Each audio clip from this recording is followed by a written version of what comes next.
So this is to prove that the gas vapor fuel system really does work. As you can see, a Ryobi 6 horsepower 21-inch deck.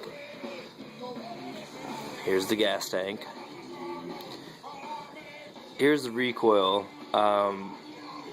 It's kind of funny because it actually broke, so I couldn't use it anymore, and I had to fabricate a starter system for it, which, you know, actually turned out to be way easier to let the drill do it than have to keep pulling. Anyways, you know, the air filter, and as you can see, there is no gas tank, there are no gas lines.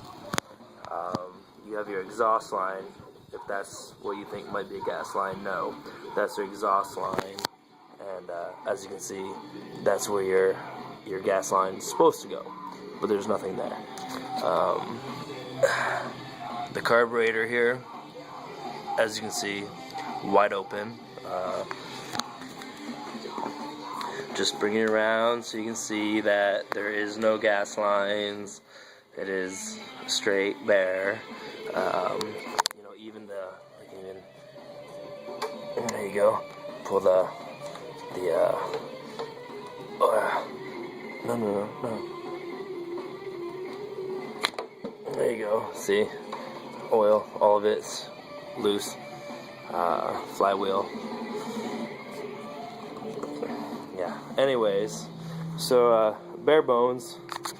So what I'm gonna do is take my drill and my lovely fabricated starter is right in there, like that. That's a beauty. I don't advise this because when it does start, it kind of does fly off. It's not the best idea, but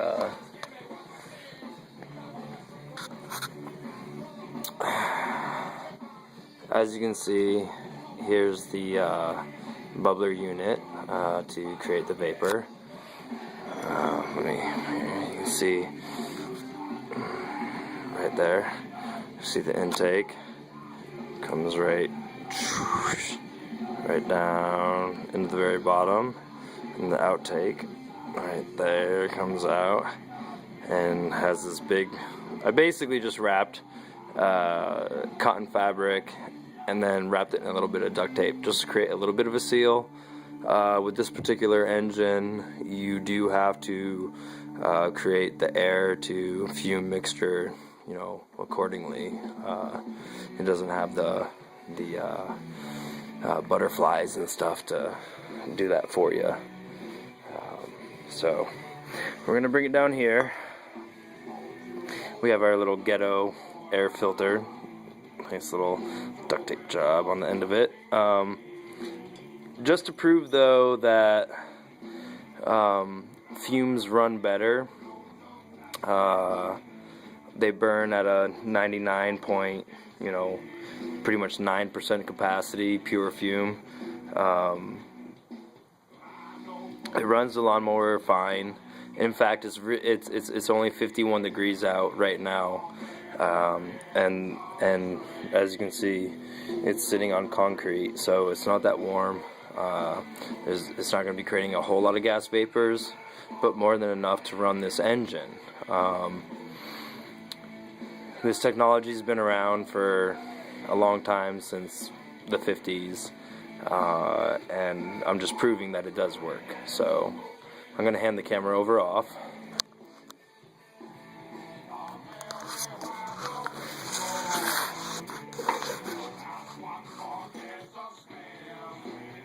You got a nice view? Yeah. Okay. Zoom on the left there? No zoom. Okay. That's our starter. As you can see, I'm going to take the outlet, I'm going to stick it directly into the carburetor. I'm also going to get the tires so it can jump around. And,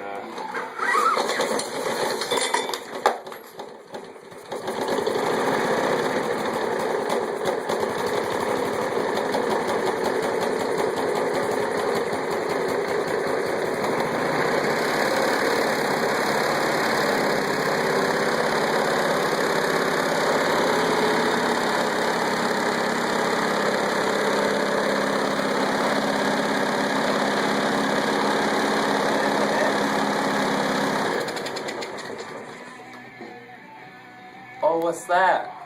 That's right. There is no gas going into this. One more time.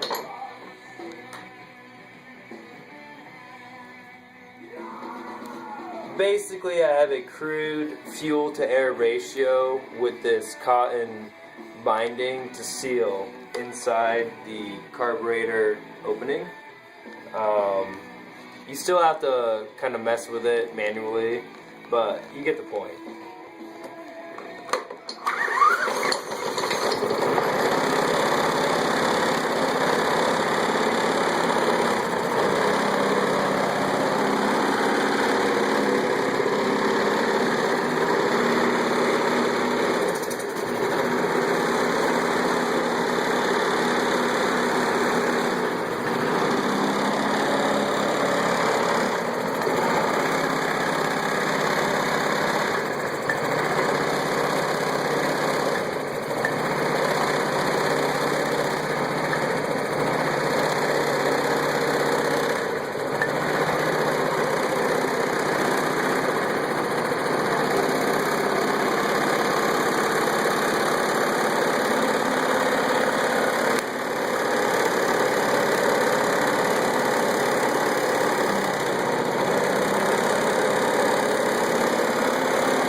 Now in about 10 minutes, this car is going to get freezing cold on the bottom due to the evaporation.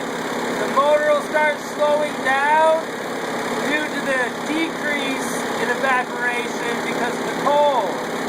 I don't have a heater unit to keep it warm, but as you can see, a non-heated unit bubbler system can run a lawnmower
No joke, ladies and gentlemen. Vaporizing gas can totally run an engine. Don't let the big man fool you.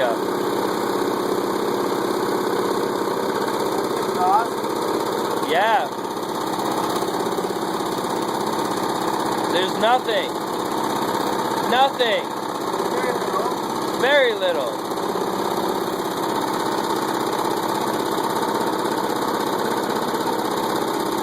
That's the other thing, is that the exhaust off of burning fumes has almost no hydrocarbons, has almost no exhaust. If you were to burn, if you were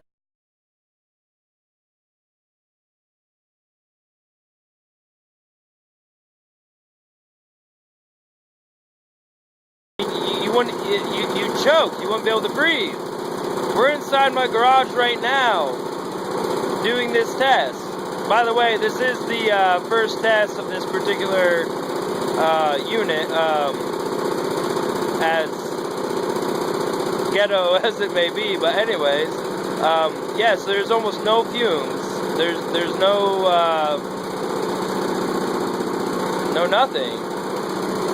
And the fact that it's only 51 degrees out right now, and the bubbling unit alone can produce enough fumes to run the motor. Oh, what are we having here? We're having a little, here we go.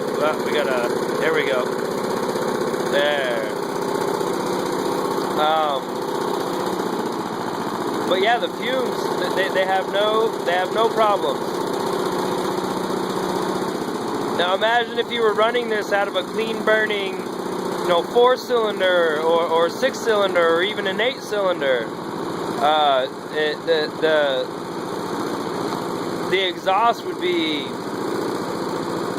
almost nothing. It'd be water. I mean, really. Oh, we probably got some leaks in here too, though, with these guys. Let's see what happens again. Let's close off this intake. Oh, she's slowing down. Let's see what happens here. Oh, no, she don't like that either. Yeah, so the bottom of this jar,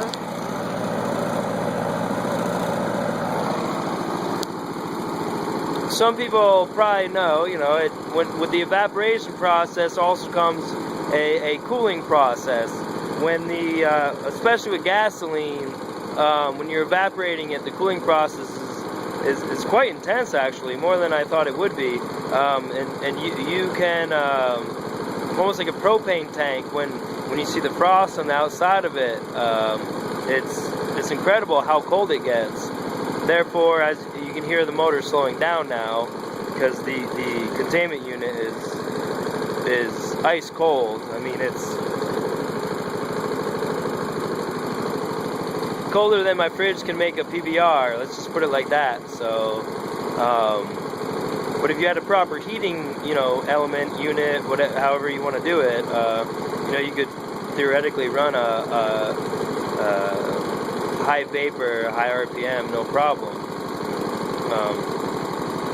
Anyways, just want you guys to know that this stuff is real. It really works.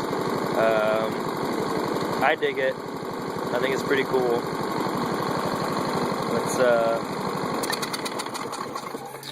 There you go. Once again, everything you see is what you see. There's no joke here. It's a gas tank. The shroud, or I don't know what you want to call it, on top of it. Air filter and assembly, and the recoil. Thank you for watching.